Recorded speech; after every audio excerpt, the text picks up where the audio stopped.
tas jaunais, ko es pati izkožu cauri un ko es gribu darīt kopā, kur arī visi jau tagad ir aizbūrušies līdz tam, ko es pirms 2 gadiem pacēlu projektu, vai sanāk, relaksācija kā māksla, visa pamatā, arī tvirta ķermeņa pamatā ir apzināts relaksācijas prakses. Šobrīd es urvju cauri darbu ar fascijām.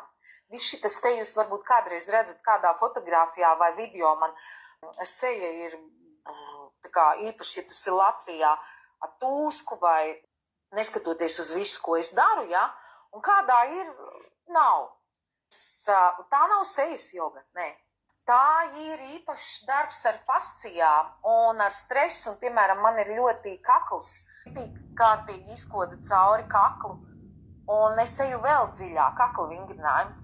Tā nav tikai fascija vingrošana, tas ir arī iekšējais. Darot to, atbrīvojās dziļi, es tur vingrošana, ja, tieši tādā veidā, kādā es piedāvāju šobrīd. Tu nevari nokoncentrēties kaut ko vienu, tikai jogu darīt, vai tikai aktieru meistarību, vai tikai, tad esi tur tā mūza iedvesmojošos stāstus.